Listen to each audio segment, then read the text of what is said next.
On ne sait pas si le plus douloureux, c'est ce que l'on voit, ces traces de vies écrasées que l'on essaye de sauver. Qu'est-ce qu'il reste de la maison de mon père?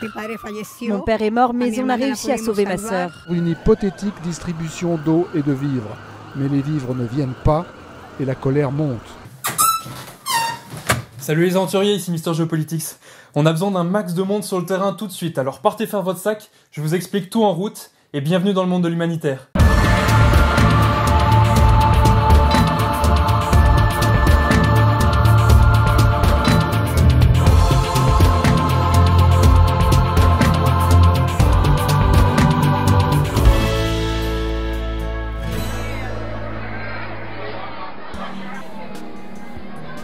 Je vous propose de voir ce dossier en 3 parties. Premièrement, qu'est-ce que c'est qu'une crise humanitaire et qui intervient? Ensuite, une fois qu'une crise a éclaté, comment est-ce qu'on organise l'aide et on coordonne les secours? Enfin, on fera une ouverture sur les difficultés rencontrées, les limites et les dérives de l'aide humanitaire. Bien, est-ce que cette photo vous rappelle quelque chose?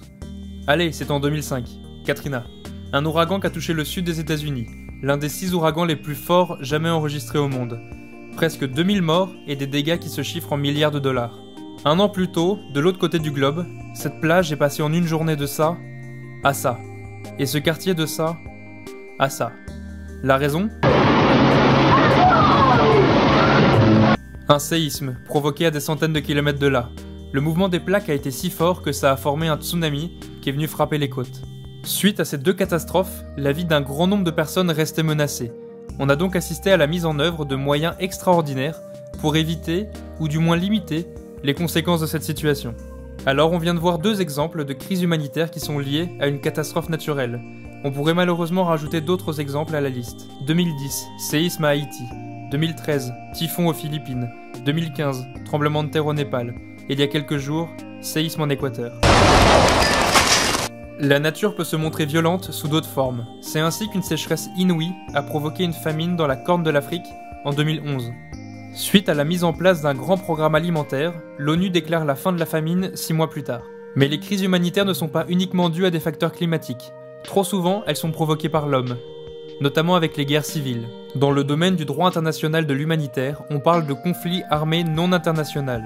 On peut citer le nord du Mali en 2012 et les violents affrontements en Syrie dès 2013. En 1993 a eu lieu une conférence mondiale sur les droits de l'homme. Pendant cet événement, la déclaration et le programme d'action de Vienne a été adopté. Entre autres, il rappelle l'importance et la nécessité de fournir une assistance humanitaire aux victimes de catastrophes naturelles ou causées par l'homme. Mais quels sont les acteurs qui peuvent fournir cette assistance? On en dénombre 4 types. En premier, celui qui peut légitimement le plus intervenir, c'est l'État, dans lequel se produit la catastrophe. L'État et les collectivités publiques, ce qui signifie toutes les strates du gouvernement. Si on prend l'exemple de la France, l'État peut fournir une aide humanitaire en mobilisant le gouvernement au niveau national, régional, départemental et communal. Il peut bien évidemment choisir de faire intervenir l'armée. On trouve ensuite les organisations internationales publiques. Ça inclut les différents organes de l'ONU, mais aussi l'institution de l'Union européenne, le FMI, le groupe de la Banque mondiale. Les entreprises aussi interviennent sur le terrain pour fournir leur expertise. Ça passe notamment au travers des fondations. Par exemple, Veolia est actuellement en Équateur pour fournir l'eau potable après le séisme. Et enfin, viennent les associations humanitaires, qui sont sûrement celles qui vous sont venues en tête en premier.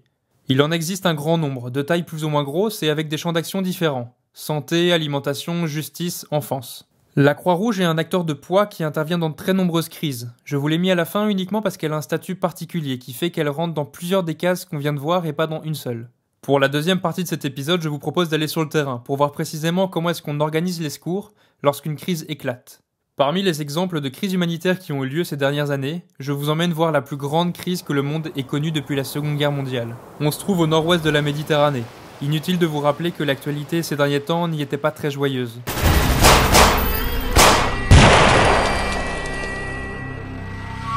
Ce qui nous intéresse, ce sont les conséquences du conflit syrien. Alors pour ceux qui voudraient revenir sur l'origine des affrontements, je vous propose cette vidéo, réalisée par Le Monde, ainsi qu'un PDF court et simplifié.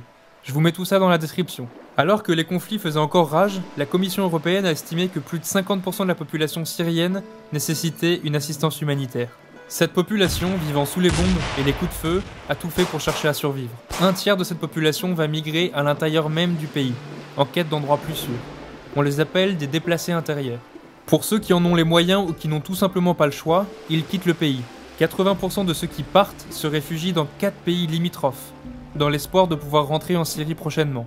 Irak, Turquie, Liban, Jordanie. Étant donné le nombre important de réfugiés en Syrie et dans les pays voisins, ça pourrait être super intéressant d'étudier comment y organiser l'aide humanitaire à cet endroit, mais je vous propose de voir ça un peu plus au nord-ouest.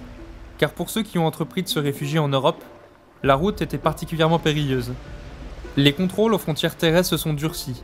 La guerre faisant toujours rage dans leur pays, ses habitants tentent le tout pour vivre une vie meilleure. Un afflux massif de ces réfugiés converge alors vers les îles grecques de Kos et Lesbos, pour passer la frontière par voie maritime.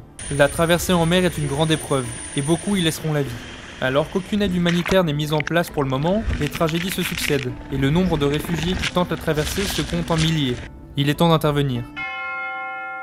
Les autorités font passer le message et les acteurs de l'humanitaire sont vite au courant. Parmi les organismes qui organisent les secours, on retrouve l'UNICEF, qui est sensibilisé par le fait qu'au sein de ces réfugiés, on trouve beaucoup d'enfants. Je vous propose de les suivre pour voir comment ils s'organisent. Tout ce qui va suivre est issu d'un PDF rédigé par leurs soins. Un PDF assez détaillé. Une première échéance de 72 heures est établie. C'est le bureau de l'UNICEF en Grèce qui commence. Sa mission ? Vérifier la nature et l'étendue de la situation. Se rendre sur place, réaliser une évaluation approximative pour comprendre les grandes lignes et les répercussions sur la population. Organiser des réunions avec d'autres organismes des Nations Unies pour confirmer et coordonner les premières évaluations, pour être sûr que tout le monde converge vers les mêmes résultats. Créer des rapports quotidiens sur la situation.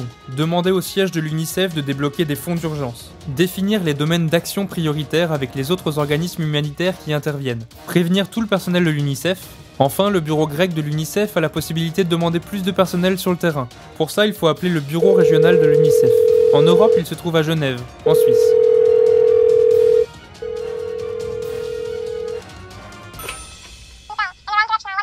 Vient alors au tour du bureau régional d'intervenir. Sa mission, décider du degré d'intervention nécessaire, déterminer dans quel domaine apporter de l'aide, RH, finance, logistique, approvisionnement. Fournir si besoin une aide dans les télécommunications et technologies de l'information. Et enfin, approuver les demandes de fonds au siège. Et pour ça, il faut les appeler, qui se trouvent à New York.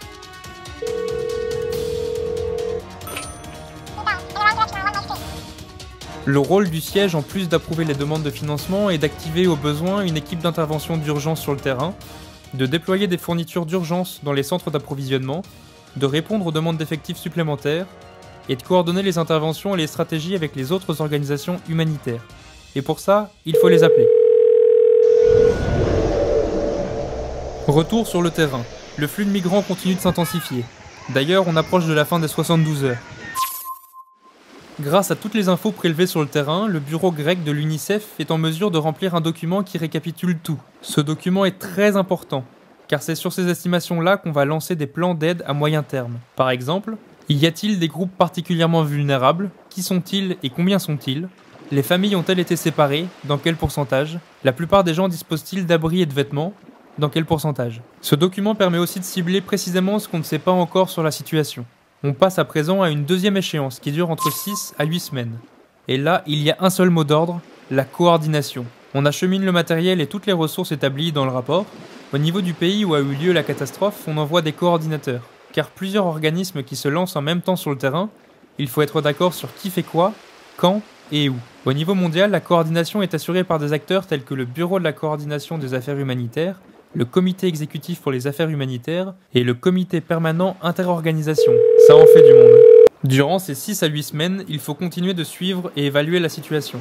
On collecte encore des infos sur le terrain pour affiner et permettre de remplir de nouveaux tableaux plus précis. Au-delà de la période de 6 à 8 semaines, les acteurs réalisent de la surveillance. Ils créent des rapports et font du plaidoyer pour rappeler à tous les droits humains auxquels les populations ont droit, et aussi pour faire bouger les acteurs qui pourraient régler le problème directement à la source.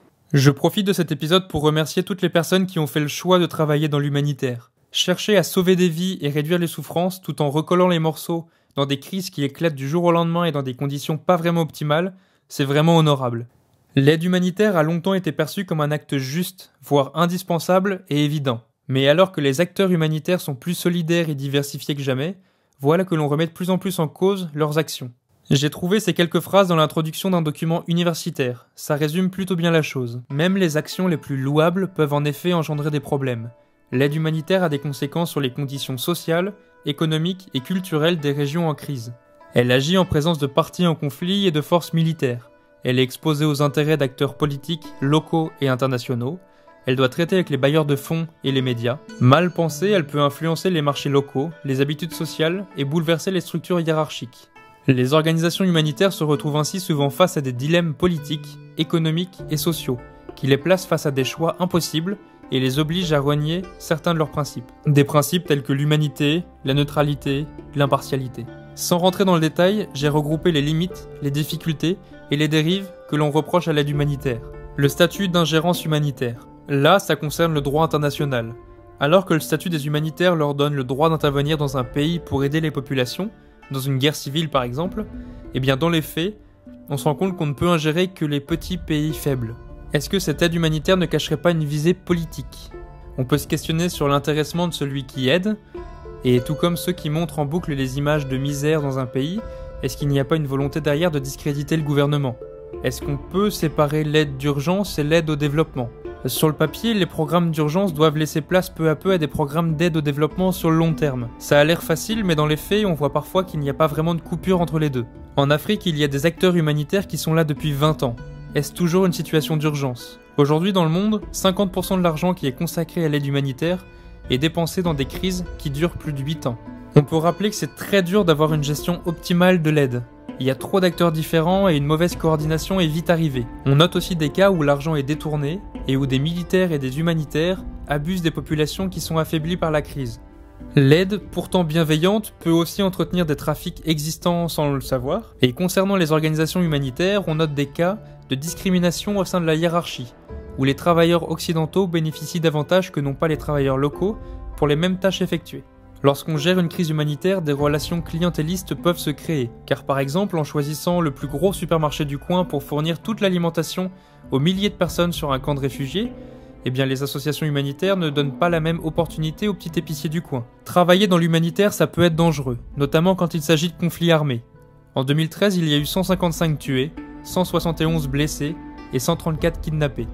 Enfin, certains jugent qu'une aide humanitaire prolongée rend les populations dépendantes. L'économiste française Esther Duflo a travaillé sur le sujet.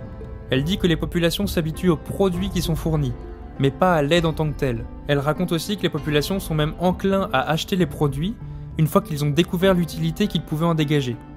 Franchement, avec la rapidité d'action, la diversité des intervenants et la complexité de la situation, on peut comprendre que l'aide humanitaire soit pas parfaite et qu'il puisse y avoir des dérives. Tant qu'elle génère plus de biens que de dégâts sans le vouloir, il me semble qu'elle est légitime et souhaitable. Il ne faut pas oublier la finalité de ces actions, limiter la souffrance et réduire les décès, ce qui touche directement aux droits humains. À mes yeux, l'aide humanitaire est totalement justifiée dans le cas des catastrophes naturelles puisqu'elles sont soudaines, inattendues et c'est surtout que c'est la faute de personne. Dans le cas des conflits armés, c'est très bien d'avoir des pompiers pour pouvoir éteindre les flammes, mais il ne faut pas oublier que l'incendie est très souvent déclenché au niveau politique. Alors pour éviter tous ces problèmes et toucher les flammes directement à la source, c'est peut-être bien de rappeler le rôle de la diplomatie. Pour ceux qui sont intéressés par le sujet des migrations, jetez un œil à cette vidéo réalisée par DataGull. C'est vraiment de qualité. Et ne loupez pas le court-métrage d'Arfim Babour qui a bien buzzé ces derniers temps et qui est réalisé par Ebim. C'est une petite critique de la société française et de nos réactions lors des crises humanitaires. Sans précédent.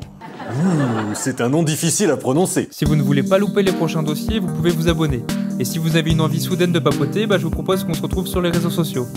Allez, à très vite les aventuriers.